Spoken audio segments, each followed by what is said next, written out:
topic which is the title of this panel, namely how and human-level intelligence, how and when.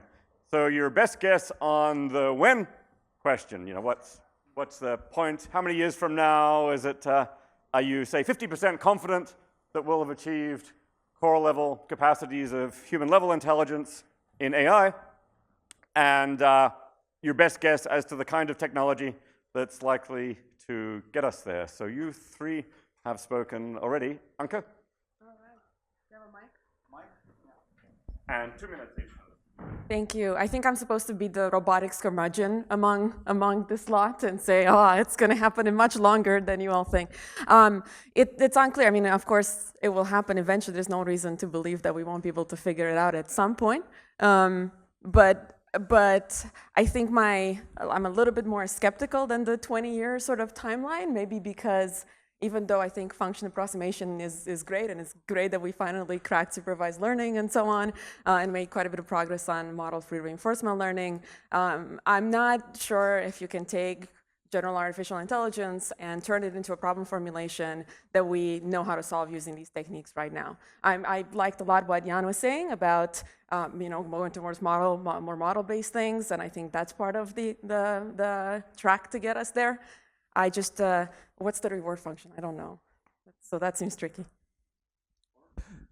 Thank you. So when I look at the audience here and listen to the comments, I think it's clear that we are self-selected for people who are visionary, willing to go out on a limb, not constrained by hard data, right? So people,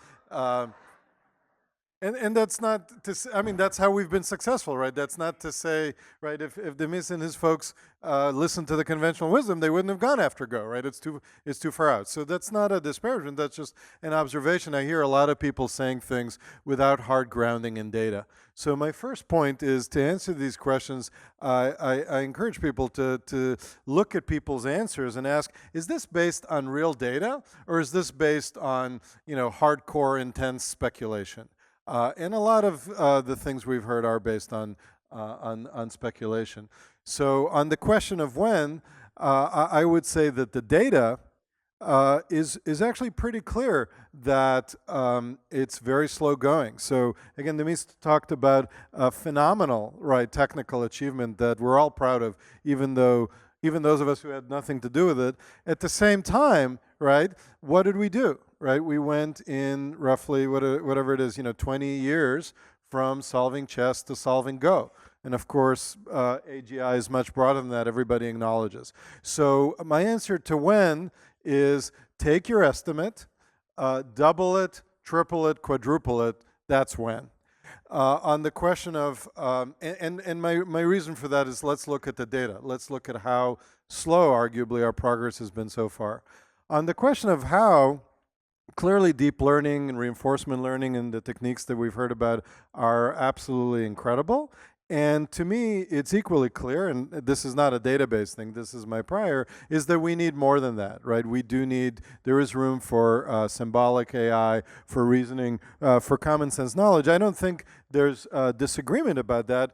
The question is, how do we get there? And I think there are plenty of situations where, say, unlike autonomous driving or Go, where the amount of data that we have, the amount of labeled data that we have is very, very limited. And as you just said, the objective function is much, much murkier. It may even be conceptually difficult to define the notion of an objective function. So given those things, I think we need to use a broader set of methods that go beyond deep learning methods, even variants of them that use unsupervised techniques and so on. And I'll stop there. Thank you. So I'm going to come from the IBM Watson perspective, and first and foremost say that we have started implementing versions of Watson in pretty much every industry, starting from healthcare, financial services, education, manufacturing, and what have you. And from my perspective, the objective function is how much practical business can be built with, business-to-business types of Fortune 500 companies, Fortune 1000, 2000 startups, and what have you. And the perspective I have is that if we want to achieve true professional level AI, which is the new thought I want to bring in here, we need to go after augmenting human intelligence, which basically means, people are going to be great at some things, and there's a lot of things that they're not great at, and we need to bring machines that can help them do those things that are not great at. And we've actually started doing that definitely in health and financial services, but many others as well. There's several papers I'm happy to talk about.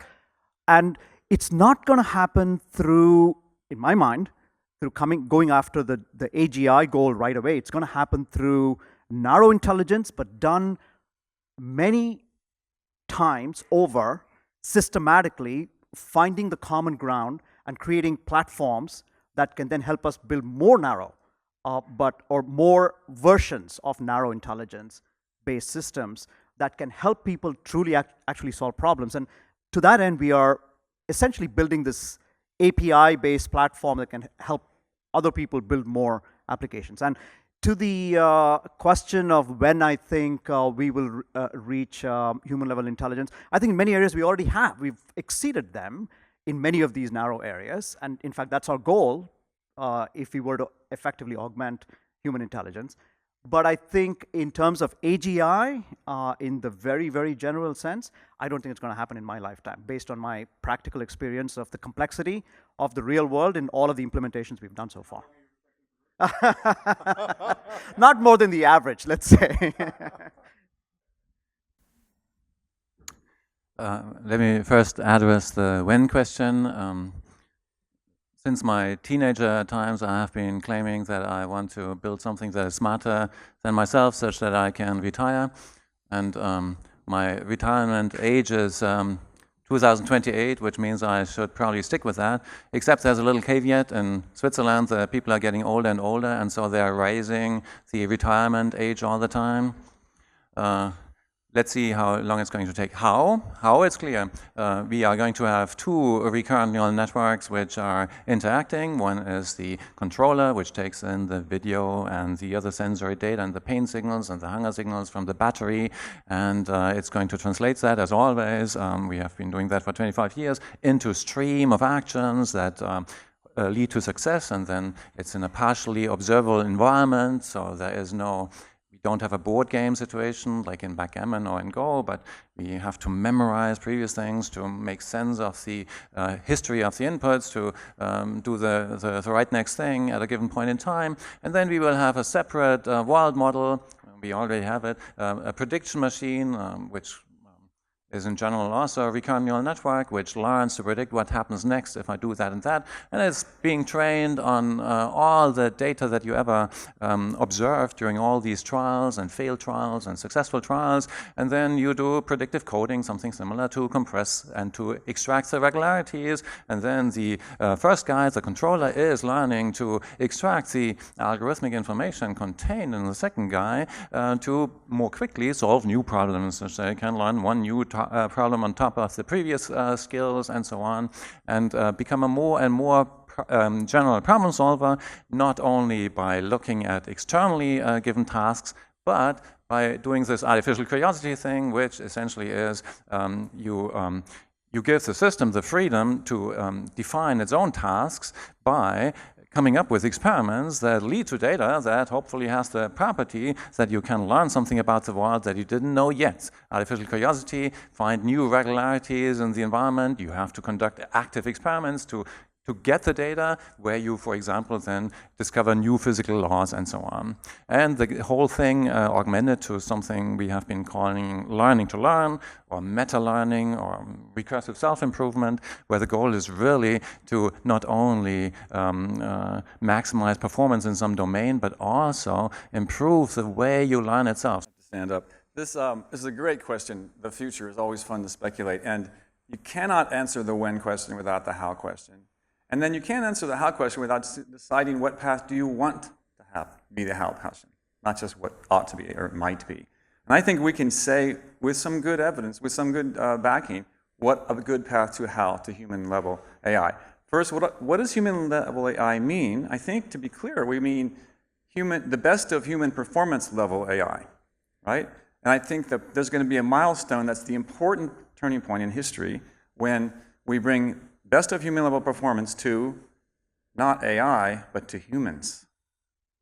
And AI will be the vehicle to get us there. That is, we can bring the best vision, the best memory, the best hearing, the best game performance, the best everything else to not just one or two experts in the world, but to every human being in the world.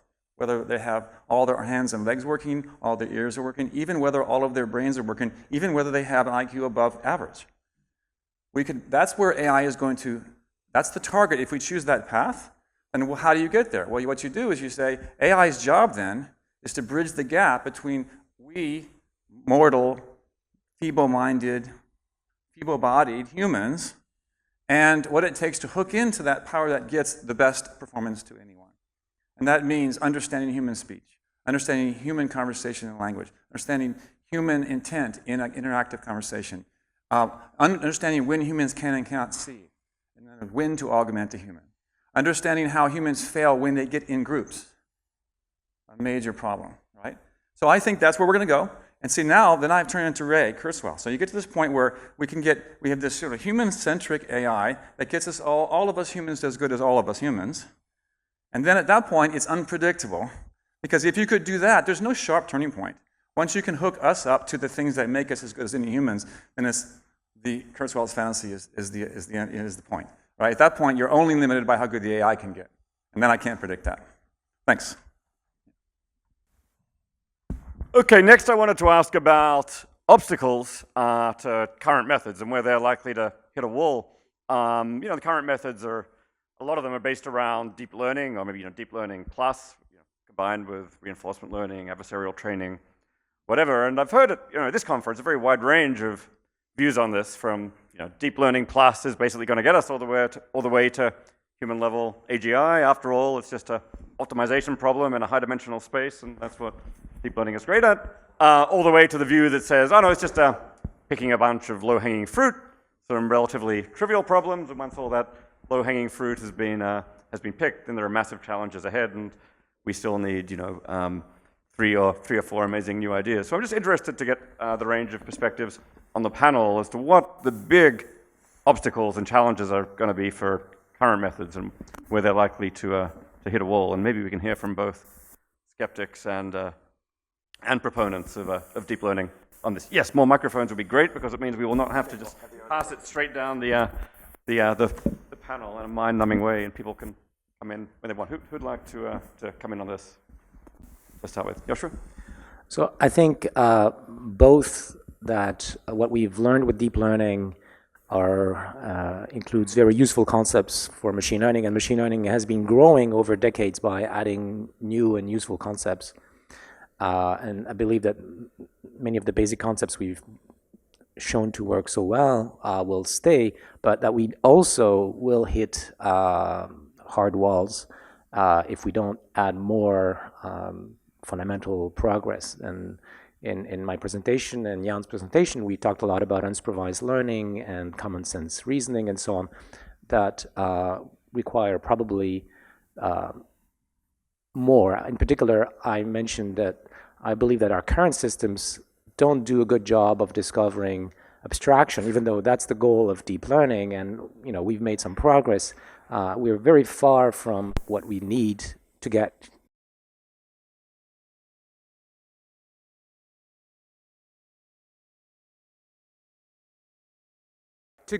human level intelligence. All right. Should I go next? Sure. I think one of the big obstacles to reaching the kind of AI we want is a much better way of handling language. I think we don't spend. I mean, we've heard a lot about the sort of the perceptual level. Yann and Yoshua and everyone has talked about it. But I think language processing, with the inherent ambiguities and complexities, needs a hugely higher level of research and breakthroughs in order to make the kinds of AI that I'm interested in, which is the professional level AI happen.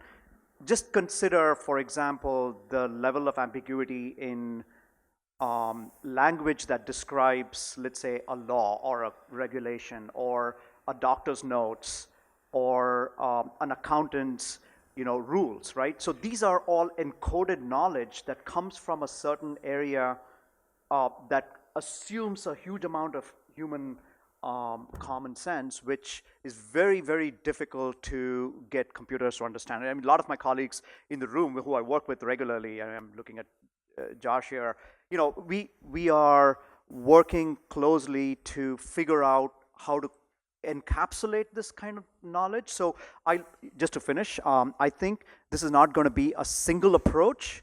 At the end, it's going to be a collection of approaches, and I don't know how our brain works. Is it a unified single mechanism of intelligence, or more likely, an evolution has brought in many different capabilities of intelligence? I suspect there's going to be a portfolio of capabilities that will need to be brought together to solve the real world messy problems.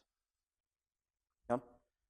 So I think it's very difficult to think that you can solve the problems that come with language that have to do with common sense without actually getting machines to figure out how the world works, right? It's the underlying language. Yes, I agree that there's that sequence. It's sort of the underlying structure of the world that you need to learn. But sort of going back to the question of principles, there is a pretty clear trend over the last few years of going from kind of shallow learning to deep learning, and now.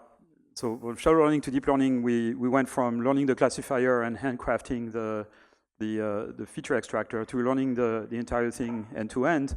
With adversarial training, now we learn the objective function as well. So that's kind of the new thing, and it's a new principle that breaks, as I said in my talk, much of the assumptions that we've made about machine learning in the past, in the sense that we used to be thinking of machine learning as minimizing some energy function, and now or some objective function, and now we're kind of trying to find a Nash equilibrium between two functions, which is much more complicated. We don't understand how that works. That creates all kinds of practical and theoretical problems. Whether that's sufficient conceptually is not clear, but one thing is pretty clear.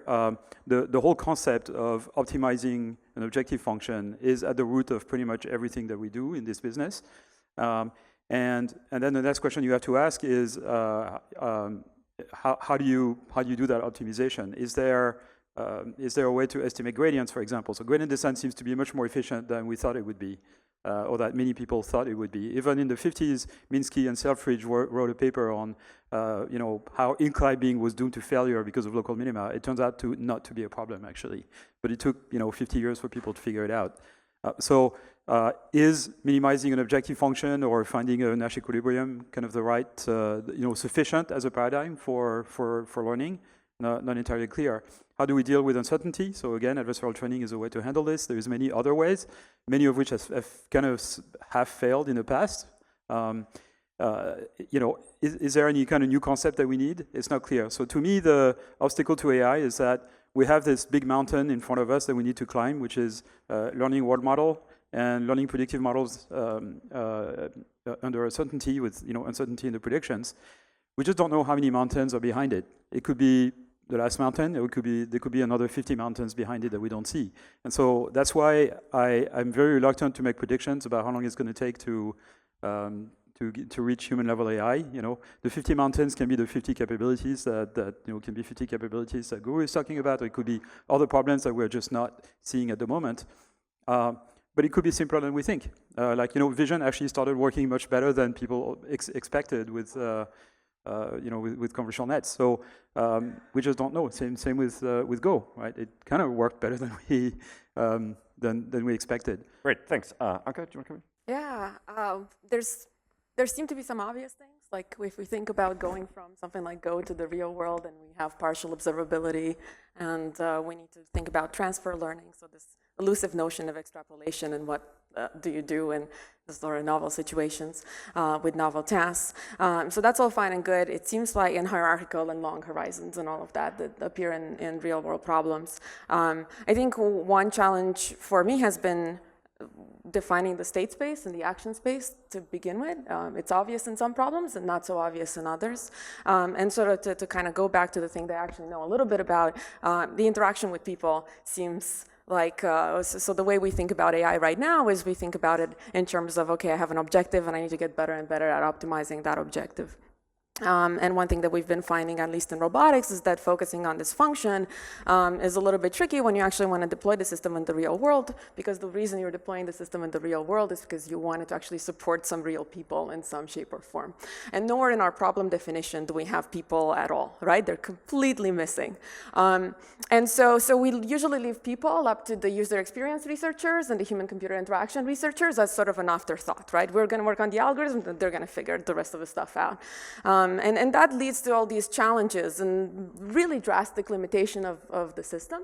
I can give a very simple example, which is something that we've been looking at very recently, which is autonomous driving, where we plan to reach a destination and avoid collisions. And so kind of implicit in that problem definition is that people are obstacles that we need to avoid, right? Can this stop working? Yes? Hello? 1, 2, 3. Thank you. So it turns out that when you treat people as obstacles, you get these cars that are ultra defensive, and they get cut off all the time and all of that. And they do a really bad job actually coordinating on the road with people, because coordination really means not treating people as obstacles, but recognizing that they're agents making decisions that might be optimal, might be approximately optimal, or not even. And that the car's actions actually ends up changing the decisions that these people make. And you actually need to know that as an autonomous car if you want to efficiently coordinate on the road with these people. And so I think this is kind of a lesson that applies overall over AI. We've definitely found it over and over again in some of our work in robotics, but I think in general, how do you bake people into the problem definition to begin with? And Stuart mentioned this too, and in some of our work on cooperative inverse reinforcement learning, where it's not just a robot observing things in isolation passively, and then looking at a person doing things optimally, right? It's an actual interaction between the two. Okay, I think it appears over and over again. I'm going to shut up. Okay. Tom wanted to say something to respond to this? Thank you. I'm really glad you put on the table this idea that the objective function might not just be this sort of easy to describe thing like avoid obstacles. It might be that the objective function is to create a human-computer system which itself is safe and intelligent, and the sub-objective function of the computer's part is to understand the human well enough to augment that human appropriately. And so, if, for instance, in the early days of the Google driving car, they tried to do sort of the handoff problem of like when you in the loop and when you are not, and they discovered, of course, what the avionics industry discovered, in the 30s, 40s, which is the pilot goes to sleep if you turn the autopilot on too much, and that's a known local maximum in that space. If we, like take for instance Demis's vision of drug discovery, if we say the new partnership of an intelligent system comprised of humans and systems is to drug discovery, essentially you might decide what is the new way in which the policy function is computed by the human and the other stuff's done by the computer. This is not just sticking humans into the mathematical box of the net and say operate like a net. It says think of the representations and the communication symbols necessary to have a human in a loop, in a meaningful sense, in a partnership with artificial intelligence. I think it's a completely unsolved problem and really fascinating. Demis? Yeah, so my view is that sort of deep learning and reinforcement learning, I think, are clearly going to be key critical components of sort of overall solution. But I don't think they're going to be sufficient on their own, at least as they are today. So, I think we're going to need things like equivalent of episodic memory to allow sort of fast learning. Many people are working on that. We're working on neural Turing machines and memory augmented networks that Yann's working on and others. So there's a whole category of things there. I think we need concept learning, which some of the panelists already mentioned, learning abstract concepts, and then ultimately grounding language in those abstract concepts as they've been learned from sensory experience. I think that's an unsolved problem. Hierarchical planning is an unsolved problem. How do we create hierarchies of subroutines effectively of what we're doing, sort of in an unsupervised way? How do we create sort of pick sub-goals automatically and generate those? So there's a huge, massive load of unsolved problems out there. In terms of how many mountains are left, I would say, there's definitely more than half a dozen, probably more, but I'd be surprised if there's more than about 20 more. So you know, and you know, I've already say deep learning and reinforcement learning, a couple of those. If you look at, you know, what the brain requires to have all this functionality, there's some critical things that are missing in our current systems, but I don't think it's going to be in the you know, dozens and dozens. How many mountains per year? Well, that's an interesting one. You can actually do that kind of calculation, and you know, the other thing I think I would say is that progress seems to be easier than I think many of us would have expected. So the mountains are, you know, being climbed quicker. So here's a constructive suggestion that's related to how and when that people here could contribute to and also inform these discussions about, you know, when will we have superintelligence? What if we define a set of benchmark tasks, effectively an IQ test for AI systems, right? And this isn't originally my idea, but I think it's a good one. And it would have natural language components, game playing components, cooperation components, whatever you think the right set is, but define a reasonable set of benchmarks and then regularly, once a year, once every 3 years, measure our performance as a field on these, right? We'll be able to see where we are today. We'll be able to see where we're going. It can act, to those of you who are afraid, as a canary in the coal mine, right? To tell us when are we reaching some kind of tipping point. So rather than talk about specific technical issues or estimates, are we, you know, are things easier than we think or harder than we think? Let's put this on a data-based basis. In our own work, we've done a small piece of this with science tests and math tests, and what we found is that the best techniques that we've had access to don't do very well currently, and we're trying to do better than that. But more important than our own effort, why don't we get together as a community and create a benchmarks that makes this an empirical enterprise? Jurgen? I think we are going to see much more activity in a field which kind of subsumes all of these, namely this field of learning to learn, where you have a general purpose computer, which is your problem solver, but then you also represent the learning algorithm itself in a way that is open to introspection and self-modification. And this I always have considered as the most fascinating and most promising way towards AGI, because it kind of outsources the problem of finding a good learning algorithm to the system itself. So this type of learning to learn goes beyond just transfer learning. We all know if we, for example, have a deep neural network and we train it on 100 different databases of images, and now it's a pretty good general vision preprocessor, and a new database comes in, and we very quickly can learn the new database on top of the previous feature detectors. For example, we freeze the lower 10 layers of this convolutional network or what it is, and just learn one linear thing on top of it.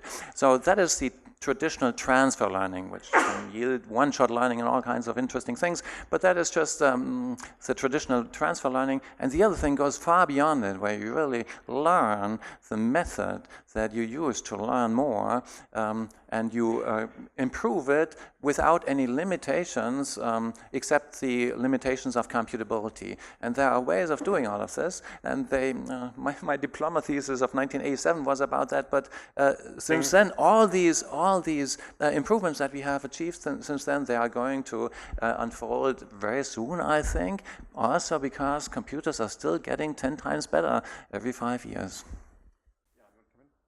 Yeah, it's about benchmarks and tests. So we've known for years how to build benchmarks for supervised learning. We don't have any good way of measuring the performance of unsupervised predictive learning. So when there is uncertainty in the prediction, we just don't have any good ways of measuring how well a predictive system is working. I showed you some prediction, a video. The thing is, we don't even have good measures to quantitatively estimate how good those predictions are. So that's a major conceptual problem we need to solve to just test our methods. Second, you know, if we are to build and train complete agents with you know, model-based RL or whatever it is, we need to build virtual environments in which those agents can live and act. And you know, games are a good way to do this, but they have to be kind of similar to the real world. They have to be only partially observable and partially predictable. They have to have a large, perhaps continuous action space. They have to require short-term tactics and long-term strategy. And so, you know, some games actually, you know, fill in that box. Things like StarCraft that both DeepMind and Facebook are working on. where you need to have sort of long-term hierarchical representation, conceptual representation of what's going on in the game, as well as do the tactics properly.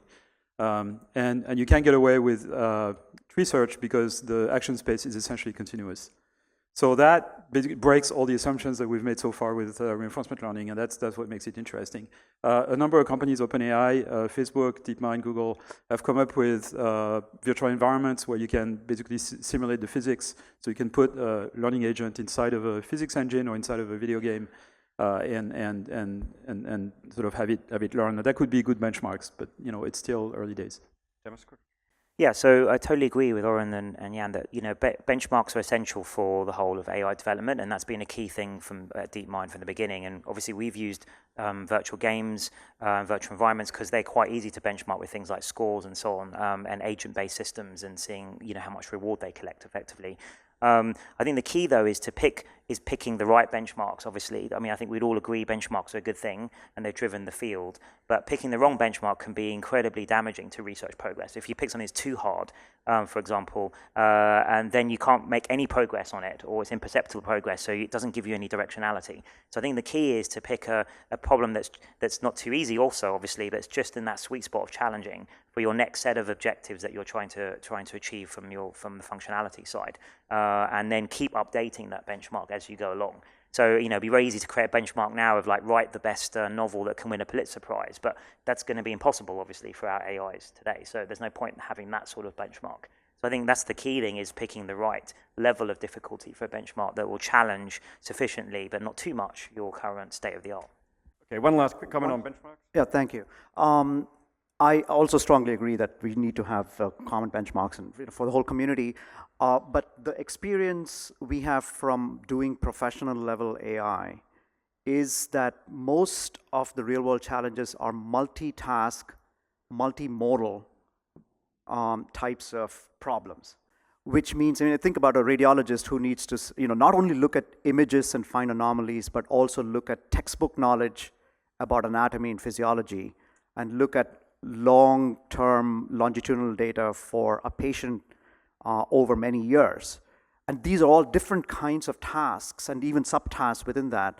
And the ultimate objective function is really a combination of these atomic kinds of tasks that really tests, I think, systems. So my addition here is that we need to have sort of atomic or primitive level tasks, but also composite kinds of tasks as we create this, because that's the only real way that we can test it against objective criteria in the world. Okay, I wanted to ask about the next 10 years and what might surprise us. I mean, there's a lot of expert knowledge here on this panel. People are working on the leading edge of AI. A lot of what's coming, there's a lot of things coming in the next 10 years that are pretty obvious. You can get from extrapolating current trends, but I'm interested to hear what's coming that may surprise us in the next 10 years. So one thing that we haven't studied sufficiently in machine learning, and even less in deep learning, is causality. And I think that for this predictive component of agents, better understanding the causal relationships in the world and how agents can influence aspects of the world, and then those can influence other things later.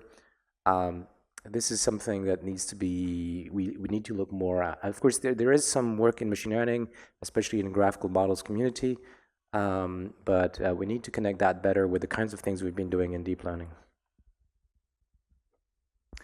We can do, I agree with that, and we can do already pretty good abstraction going backwards in time. So we observe long sequences of inputs, and then we see, okay, there are these little things which are maybe the phonemes, and then as we are doing predictive coding, and then there are high-level things such as verb phrases and noun phrases and whatever. The same thing doesn't work well in practice for reinforcement learning, where you plan ahead, where you want to hierarchically plan ahead into the future, and you somehow have to learn the algorithm that does that planning based on experience. I think we will see a lot of progress there. I think we're going to be surprised by the thing that's right in front of us, which is like the really perceptual AI being really good. The applications of that to solving problems that it's not being solved at. One of the ones I'm most interested in is the understanding human psychology. I think the sort of exponential technology of the perception AI can now make exponential increases in the social science of psychology. We could look at people's micropupil dilations at superhuman speeds and resolutions. And from that, those are the eyes to the soul.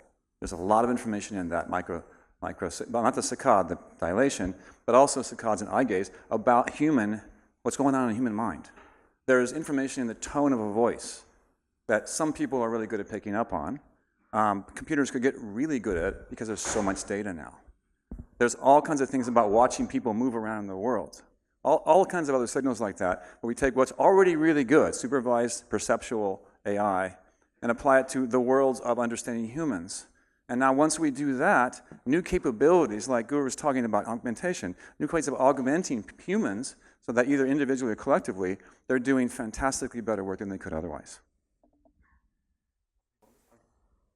I'm hopeful that we're going to be surprised by surprising behavior that emerges out of planning and optimization and learning by these agents. So Demis had a really good example of really fantastic moves that surprised human experts.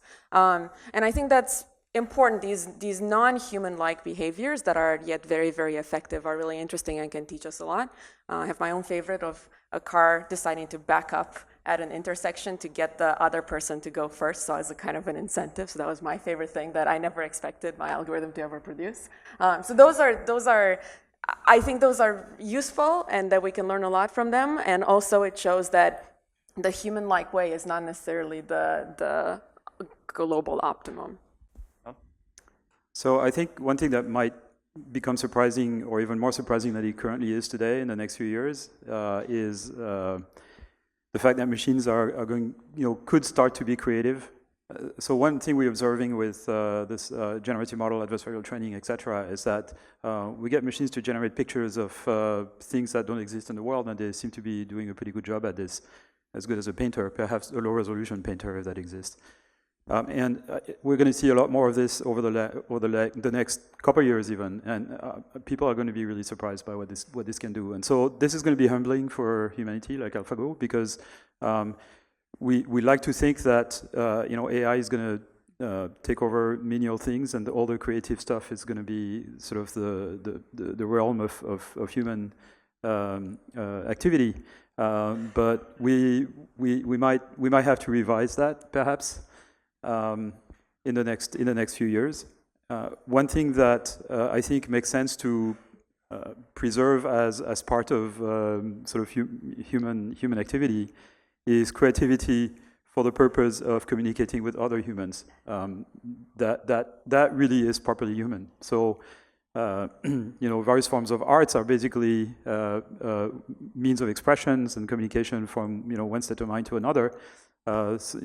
More or less direct, and for that, it only makes sense for one human to produce this for another human. It doesn't really make sense for a machine to. A machine could fake it, but it would be fake. Yeah, so actually I agree with both of those things on unexpected solutions to interesting problems and also creativity. But just expanding on what Yann said, I totally agree with that in the sense of even if we could have an AI that could write a great novel, which obviously we don't, I don't know how meaningful that would be, because one of the things that makes novels great is that it's a human writing it from their experience, about their experiences, or embedded in their experiences. That's why when it says based on a true story, that means something. Why? Because we can then emote with that, presumably, and empathize with that. And that won't be meaningful for an AI to do that if we know an AI has written that, even if it could fake it in terms of the sort of writing quality. But actually, for me, another thing I think is going to be surprising in the next decade is if we can solve grounded abstractions or grounded concepts, then I think the implications for language understanding are going to be very interesting. And beyond what, say, Chomsky and the kind of tradition of Pinker and Chomsky and so on, language understanding as we think of it today and try and do natural language processing today, I think it's going to be some very interesting different takes on that once we have grounded concepts, these kind of world models we're talking about. We've learned from Alexa and Siri that there's tremendous demand for voice interfaces, and yet those systems are extremely primitive from an AI point of view. I think given the resources that are flowing into there, there's an opportunity here to build, to bridge this gap between Alexa and the Star Trek, communicator. So I think an exciting surprise in the next 10 years is to have orders of magnitude more powerful Alexa/Siri interfaces.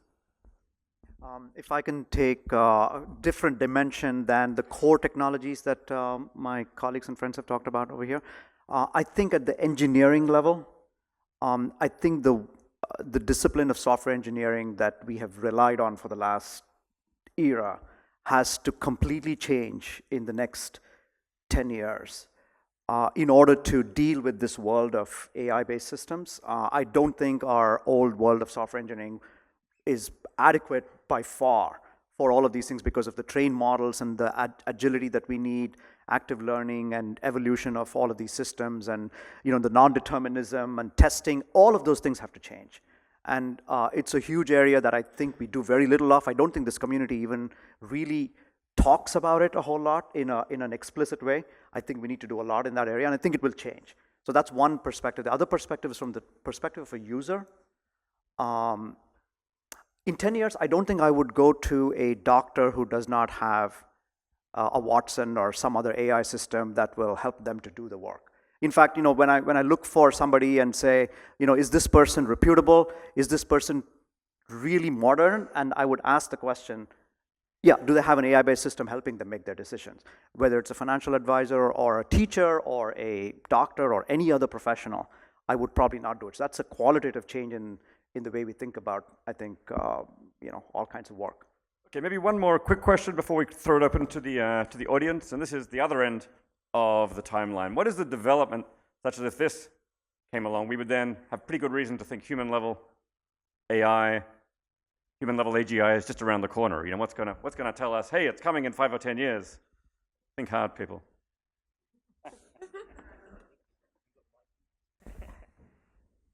Jurgen?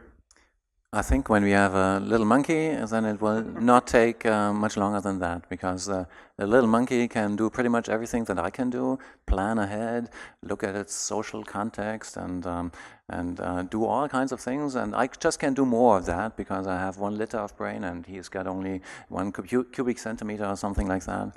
But once we have a little monkey-like intelligence, we will be almost there. Okay. I just want to augment that with, from a robotics, physical world type of perspective, I'm happy with like a bird or, I don't know, a little rat or something like that. That would be great. So I'll repeat something that I mentioned earlier, which is that I believe that if we are able to build a learning system that can discover high-level abstractions and really explain the things that the agent is seeing and the world in which it is acting, then it's just I believe it's mostly a matter of scaling that up, but we're not there, of course. I'll be excited when our job of doing research as scientists is similar to what Guru was saying, where I come in the morning and the scientific discovery systems, has read what's come out on archive overnight and is coming to me with hypotheses and collaboration suggestions that I have to sift through and make some judgment calls on. I think we're very, very, very far from that. I may add one thing about management. I think management is a really hard job, it's not. I don't think it's ever going to get automated. But if it makes if I have enough tools to do, to make some of the decisions that today I make very manually and very kind of ad hoc manner, I would start saying, in my own life, if such tools make their way into my daily work, I would think of that as an indicator of, we're getting close to, something we want. So I'm looking for the breakthrough along the lines of Neil Stephenson's Young Ladies Illustrated Primer. That is the box that can teach you and you can teach it. The second part's really important. we can learn from Wikipedia, right? If we're the right caliber of using with the right language skills, et cetera. But if an AI is capable of learning from you, then it's capable of helping you wherever you start from, all the way through your life. It can learn about you. It can learn about things you're interested in, and so on. That a general thing, some small cabal of AI scientists are not going to anticipate the need for. So I think that's the key, learning in both directions. And I would love to see that breakthrough happen in 5 years. So I'm going to give one example of a criterion which is going to be completely useless to figure out if we are getting close to AI, and that's the Turing test. Well, I think we've always thought about since the inception of DeepMind, 5-6 years ago, that concept learning and language, grounded language use would be a big milestone towards full AGI system. So maybe that's halfway or something. So whenever that arrives, given how much time that has taken, that would be a big step forward. I think another way of looking at it is what someone else already mentioned on the panel is perhaps a nature level paper where the first author's the AI. I think would be a pretty cool moment. Okay, Max said we can take some extra time to go to the audience. I know there are a lot of questions. Josh, did you have something? Wanted to go to Josh Tenenbaum, who has a nice article in BBS on what needs to be added to deep learning to get us to human level AI. Well, it wasn't really so much a question, but maybe you asked for an answer to one of your questions. I mean, I think I like the vision of tools that augment human intelligence, but what I'm interested in is actually trying to reverse engineer how humans actually learn, right? This has also been from the very beginning, from Turing's paper on the Turing test, which we can argue about whether that's a good criterion or not. But the idea that you could build an AI following the only actual scaling route that we know in the universe that exists, which is how children actually learn, this is an exciting thing that we can do now, building on the science of cognitive development. A lot of what we do in our lab at MIT is actually an active engagement with studies of infants and children, and what we see is, it's kind of a different perspective. That's what this paper in BBS, the building machines that learn and think like people, tries to do. So, I mean, I guess we think of this as a challenge to the deep learning community. I know several of you guys are writing responses, so we can read that in print. Maybe you want to preview it here. But our basic hypothesis there is it's not so much a critique of deep learning, but another possible idea of what do we need to add to the current system, and looking at what evolution has equipped our brains with, the brains of even very young babies. It's a lot more prior structure. It's a lot more sophisticated model building tools for building the models of the world. What we've suggested is basically like the video game engine in your head. We think evolution possibly has put something like that in our innate brain structure. And then also more sophisticated learning algorithms, things that are much more like basically algorithms for scientific discovery and programming, as opposed to, say, gradient descent. So asking how can, say, neural networks incorporate these ideas, I would say, Yoshua, you've mentioned both compositionality and causality and learning to learn. Those are all ingredients there. But I think you have to be honest that so far it's been quite a challenge to get neural network systems to have the really interesting versions of those ideas. I just want to respond to some things you said. I agree that brains use a lot of prior knowledge and that is innate. But there's also a lot of things that we do that evolution hasn't prepared us for. And what I'm interested in, and I think what is really exciting for building AI, is understanding those fairly general principles, like the ones you mentioned, compositionality, causality, and so on, which humans probably exploit in order to do a good job on many, many things around us, many tasks around us. And that's sort of connecting to this idea of general AI, of course. I think to save time, we won't try and get 8 answers to every question. So, Tomas. Yeah, I'm at the Center for Brains, Minds, and Machines, like Josh is. And my question is related to Josh's point. Our mission there is to make progress on the science and the engineering of intelligence. And our priority is the science, meaning natural science, meaning cognitive science, neuroscience of human intelligence, mathematics. And the reason for this is that we are interested in understanding ourselves, our mind. And we also believe that science of intelligence will yield better engineering in the future of intelligence. So the question I want to ask the panel is, how much do you believe as a strategy that we should look at the brain, the human brain, in order to make progress on general artificial intelligence. You know, I'm not really saying we should go one or the other way, but the question is, will artificial intelligence happen before we understand our brain or after? It's kind of an interesting race. What do you think? So, you know, as Tommy and Josh know, we're very interested in neuroscience and that whole aspect of this sort of duality of understanding our own minds and trying to build artificial intelligence. And we have a huge neuroscience group actually at DeepMind that looks at these sorts of problems that Josh has been talking about and Tommy's been talking about, in fact, in collaboration with them a lot of times.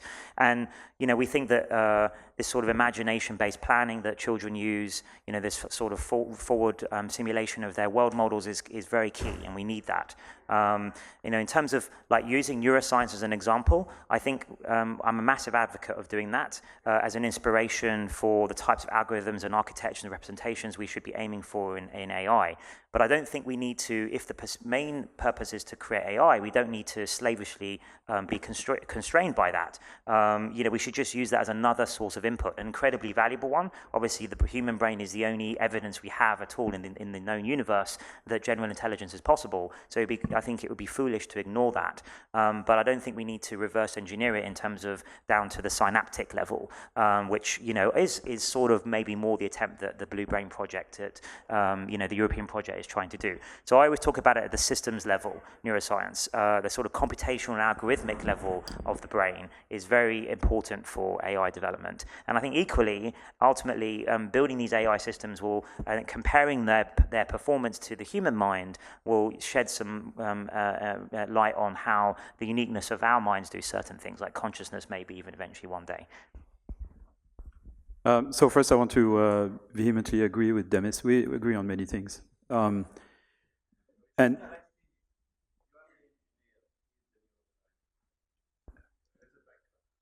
well, I'm an engineer interested in neuroscience. I don't know if you would define yourself as a neuroscientist interested in engineering, but we both have, you know, part of our foot in the other camp. So I think, I mean, clearly neuroscience has been a big inspiration for me. You know, the architecture of convolutional net is basically directly lifted from Huber and Wiesel 1962, you know, through Fukushima and various other people like this. So there is clearly a link there where neuroscience was an inspiration for building some of those models. And it even went all the way through suggesting what kind of nonlinearities to use, what kind of normalization scheme to use, things of that type. What's happening now is interesting, which is that there is a lot of the reverse. So you see a lot more neuroscientists now being using things like convolutional nets and other neural net models as a way to sort of suggest experiments or model what they observe in the visual cortex, fMRI experiments or EEG experiments. And so I'm very sort of, I find this very interesting that now that those things work, they are being used by neuroscientists. And I think we're going to see another movement of information in the other direction over the next few years. So I think it's not, the information doesn't go just one way, it goes really both ways, and there is a constant exchange. So, you know, organizations like your center and, you know, I'm associated also in the Center for Neuroscience at NYU, and I think are very fruitful. I think from the strategic point of view, there is within neuroscience, the part of neuroscience that is relevant to this effort, which is computational neuroscience and systems neuroscience, is a tiny, tiny, tiny portion of neuroscience, and it's way too small. So I wish there were more investment in that direction. Okay, we've only got a few more minutes, so let's try and get in a couple more questions. Eliezer?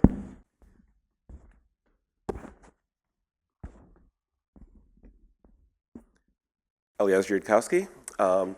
Maybe some of us have been getting too excited by the stream of exciting papers coming out. What is the least impressive milestone you feel very, very confident will not be achieved in the next 2 years? Complicated question.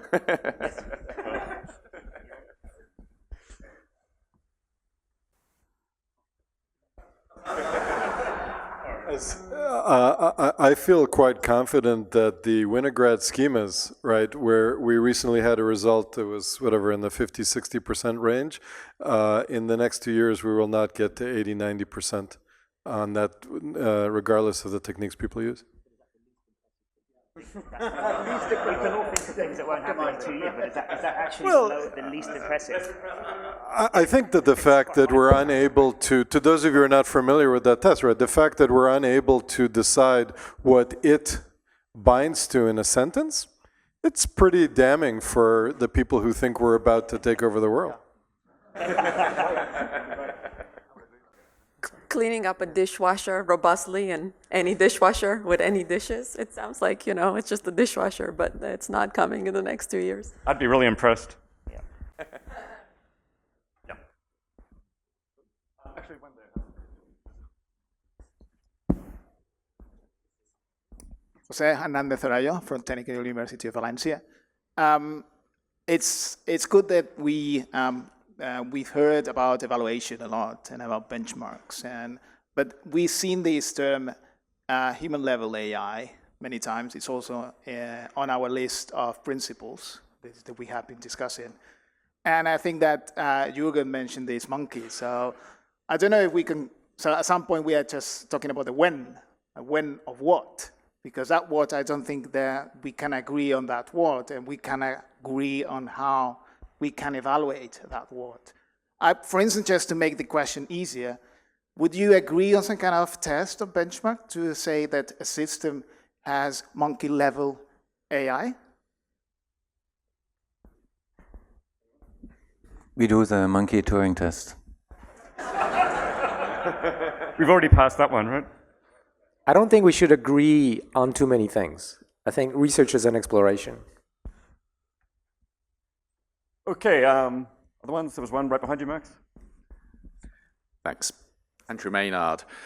It strikes me listening to the panel that maybe we are going in a slightly wrong direction, having human-level AGI as a goal.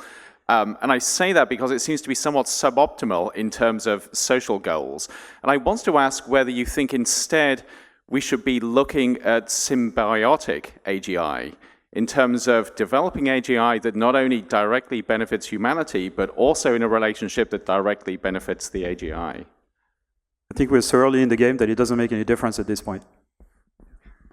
Worth asking, by the way, at what point on the path to human-level intelligence we might achieve AIs that actually deserve consideration, moral consideration in their own right? I mean, we give moral consideration to fish and dogs, so once we reach fish-level AI, is there a point where, I saw there was a website, People for the Ethical Treatment of Reinforcement Learners. Every time you punish the reinforcement learner, there's potentially a little bit of pain. When do we really have to start worrying about this? I don't know the answer to that, but I'm just going to comment that we can't help but anthropomorphize any kind of agency, even dots on a screen. We find a story in that. So this is going to be a challenge, I think. We see things that look like they're doing things that only animated beings that actually reason can do, and we feel for them. And we make all sorts of inferences about them, like they're sad or they're excited or we just hurt them and that's bad and so on. So I think that can be tricky. We might actually shed some light on this philosophy with some science, which is one of the big questions is are things like sentience or understanding emotion, are they projected by us on other agents, or are they genuine phenomena on their own? And let's say we had a milestone of having a dog that was a good enough substitute as a live dog. Okay, this is a thing. This is an animal smarter than monkeys at understanding people. Better pets than monkeys by a long shot, but in some ways a little bit easier than monkeys, but in some ways a lot harder. They have to understand how to empathize with humans. But they operate on cues that our perceptual machinery, including the machines, have access to. So if that happened, some business could make a lot of money on that. If that can happen, it will happen. And then we have an ethical dilemma. If we say that we have all these pets that people fall in love with for the reasons they fall in love with dogs and dots, because they project something relational in the way they interact with that thing, does that now give it a status? We could probably actually explore that thing now because we generated the thing. And we can ablate it, and we can try different experiments and see what it is enough to constitute a thing deserving of this kind of treatment. Okay, well, that is a great question to think about over lunch. So let's thank our panel very much for a great discussion.